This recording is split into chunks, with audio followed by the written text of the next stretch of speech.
The most expensive lawn mower on the shelf just got beaten by the cheapest one. And the reason why is going to change how you buy equipment for the rest of your life. I'm going to show you exactly what failed on the premium machines, why the simple machine survived, and what you should actually be pushing across your lawn right now. Here is the thing that makes this story more complicated than the title suggests. The cheapest mower did not win because it was built better. It won because it had less to break. That distinction matters enormously when you're standing in a big box store trying to figure out where to put $300. The failure starts in the drive system. Many self-propelled mowers built after 2010 use a sealed hydrostatic or gear drive transmission, one unit, sealed at the factory. When the internal gears strip out, and on many consumer-grade units they do, typically between year 3 and year 7, the dealer quotes you a replacement unit. That unit costs more than 50% of what you paid for the mower. At that point, almost every owner replaces the whole machine instead of repairing it. Now look at what the cheapest push mower does not have. No transmission, no drive system, no sealed units, no proprietary gears. You push it. The engine turns the blade. That is the entire mechanical system. When something breaks, it is the blade, the belt, or the carburetor. All three are standard spec parts you can buy at any hardware store for under $20.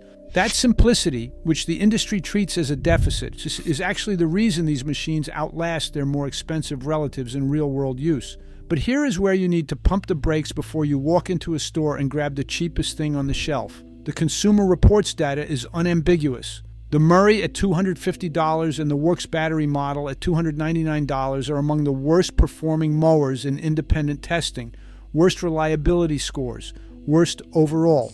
Simplicity protects a cheap mower from transmission failure. It does not protect it from a thin-gauge steel deck that cracks in 3 seasons, a plastic housing that vibrates apart, or a carburetor that was never dialed in correctly from the factory. Cheap construction and simple construction are not the same thing. The mower that humiliated the big companies is not the one built cheaply. It is the one built simply. Those are two very different machines. So what actually changed? Why are premium mowers failing faster than they used to? Material substitution. It happened across every price point at the same time. Before 2000, a consumer mower had a heavy steel deck, a mechanical governor, a simple carburetor, and steel gears in the drive. That machine lasted 15 to 25 years. After 2000, manufacturers moved to thinner steel and more plastic to cut weight and cost. Then, EPA Phase 3, emissions regulations, forced tighter limits on small engines. Many manufacturers responded with electronic ignition and more complex fuel systems. Every added component is a new failure point. Every proprietary connector is a future repair bill. The premium brands got hit hardest because they added the most complexity. A $600 self-propelled mower now carries electronic ignition, a sealed or semi-sealed transmission, and emissions-compliant engine management. That is a lot of ways for a lawn mower to die. The cheaper push mower skips the transmission and most of the electronics. The engine is the most durable component on either machine.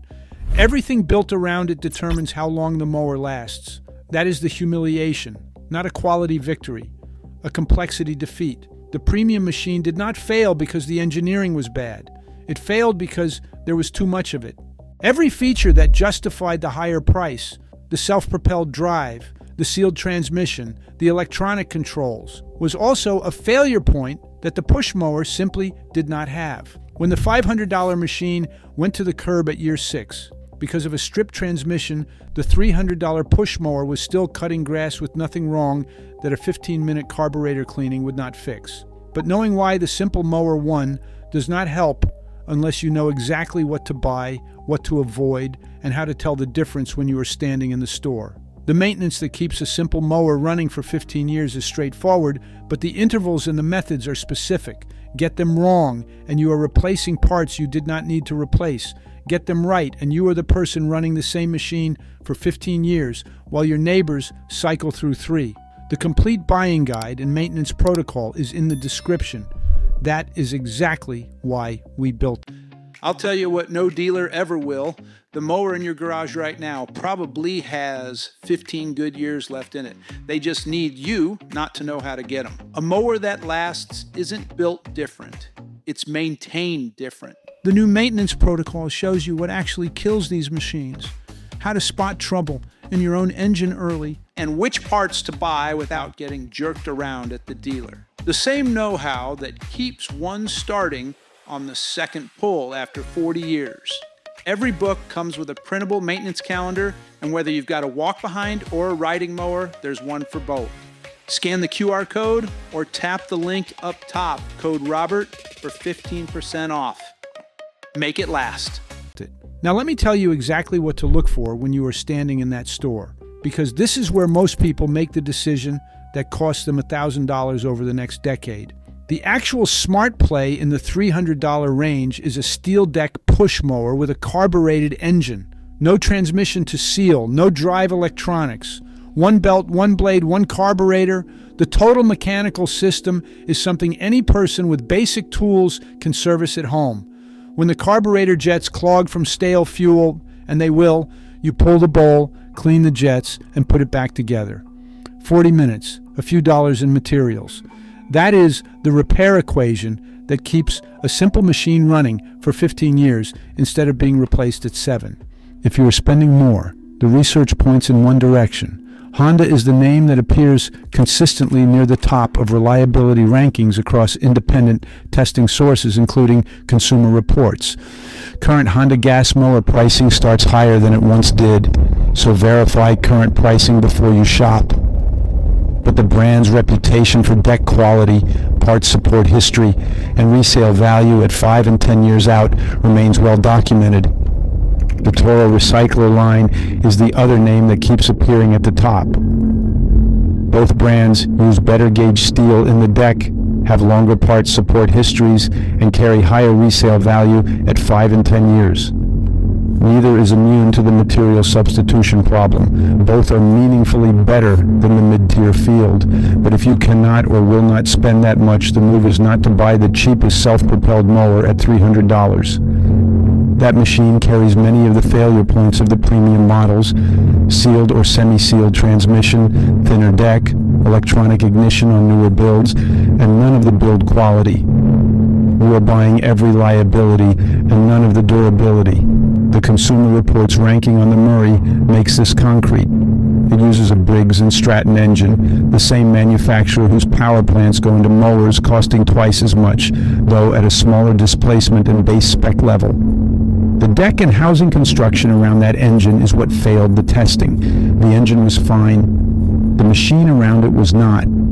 This is the trap that catches more buyers than any other in the mower market. The engine brand on the spec sheet makes you feel like you are getting the same quality as the higher priced machine. You are not. You are getting the same engine manufacturer but at a lower spec inside a chassis that was built to a completely different cost target. The engine will outlive the deck, the housing, and the drive system. You will throw away a working engine because the machine around it fell apart. That is the Murray story. That is the Worx story. That is the story of every budget self-propelled mower that uses a name brand engine to justify a price point on a machine that cannot support it. Here is what to look for when you are buying, line by line, steel deck, minimum 18 gauge, with an audible ring when you knock on it. Not a dull thud from thin metal or plastic. That ring test is a quick indicator, but also inspect for rust through, cracks at stress points, and weld quality at the discharge chute and spindle mounts. Those are the two highest stress areas on any deck. Exposed carburetor on the engine side, accessible without removing a shroud. If you cannot see the carburetor without pulling plastic covers and disconnecting hoses, you are looking at a machine that was designed to go to a dealer when it stops running. You want the opposite. You want the carburetor sitting right there where you can reach it with a screwdriver and a can of cleaner. Drive system, if self-propelled, that uses a belt and cable setup rather than a sealed housing. And verify that individual drive components are available as separate parts, not only as a complete assembly. Pull up the parts diagram online before you buy. If the transmission is listed as one unit with no internal components available separately, that is your sealed unit. That is the part that will cost you the machine in year 5. Rear-wheel drive on self-propelled models for better traction on slopes. Standard spec blade bolts, not proprietary fasteners. and a brand with a documented parts catalog going back at least 10 years. Toro and Honda both have parts support that runs deep on current models. That matters when you need a blade bolt at year 12 and the manufacturer tells you the part has been discontinued. A 10-year parts catalog is not a luxury. It is the difference between a repair and a replacement. If you are buying used, add 3 more checks. Pull the spark plug and look at the electrode. Tan or light gray means the engine is running clean. Black soot means it has been running rich. Oily wet means internal oil consumption. Grab the blade and try to rock it side to side. Play in the blade means the crankshaft bearing or the blade adapter is worn. And squeeze the fuel line between your fingers. If it cracks, hardens, or feels gummy, it needs replacement before you run the machine. Those 3 checks take 60 seconds and they tell you whether the mower in front of you was maintained or abandoned. The battery-powered category deserves a mention because the question is coming if you have not already asked it. The Ego Power Plus 21-inch model rivals gas-cutting power in independent testing. Greenworks 40-volt at under $300 tests well for small lawns. The operating cost advantage is real. No fuel, minimal maintenance, no carburetor issues. The limitation is runtime. Most battery mowers give you 45 minutes to an hour on a charge. For a quarter-acre lawn, that is enough. For anything larger, you are either buying a second battery or stopping mid-mow. Battery replacement at year 5 to 8 adds back some of the cost advantage you gained on fuel. And here's the detail nobody mentions in the reviews. A battery mower has a motor controller, a battery management system, and a charging circuit. Those are 3 electronic components that do not exist on a gas push mower. Each one is a failure point. Each one is a proprietary part. The gas push mower has 0 electronic components between you and the grass. The battery mower has at least 3. That does not make battery mowers bad. It makes them complex in a different way than the gas self-propelled machines we just talked about. Know what you are buying. Now here is the cost math that ties all of this together, because this is where the budget versus premium argument actually resolves. A Honda, maintained correctly, annual oil change, seasonal blade sharpening, proper fuel management, carburetor attention every few years, will run 15 years without a major repair. At current pricing, that puts your annual cost well under $100 per year. A $500 self-propelled mower from a mid-tier brand with a sealed transmission, replaced at year 6 because the transmission stripped and the repair quote was more than the machine is worth, costs you roughly $83 per year. A $300 budget mower replaced at year 4 because the plastic deck cracked, costs you $75 per year. The cheapest machine is not the cheap one on the shelf. It is the one you maintain and keep running. But here is the number that makes the simple push mower the clear winner for anyone willing to do basic maintenance.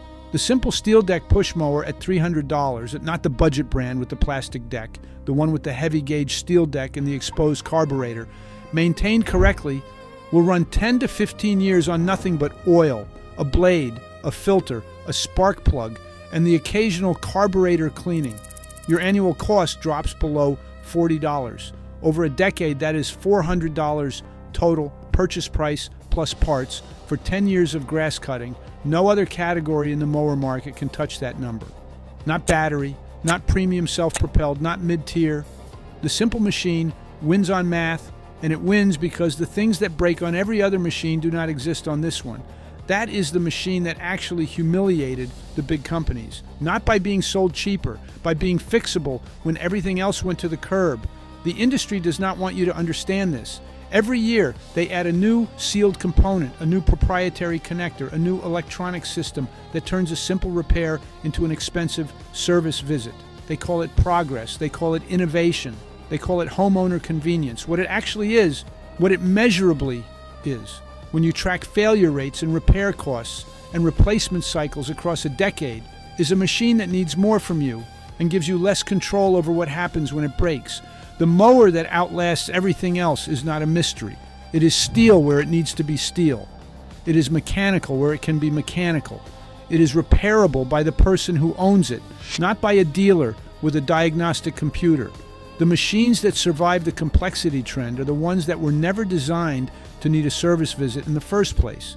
That is how the cheapest mower humiliated the big companies. Not with better engineering, with less of it. Less to break, less to seal, less to diagnose, less between the engine and the grass, the big companies added everything they could charge for. The simple machine only kept what it needed, and 10 years later, only one of them is still cutting. The irony is that the premium manufacturers know this. Their engineers know that a belt and cable drive system outlasts a sealed transmission. They know that an exposed carburetor is easier to service than an electronic fuel system. They know that a heavy gauge steel deck outlasts a thin stamped one by a decade. They build those features into their commercial lines, the machines they sell to landscapers who run them 8 hours a day and will not tolerate a machine that dies at year 4. The consumer line gets the sealed transmission, the plastic housings, and the proprietary connectors.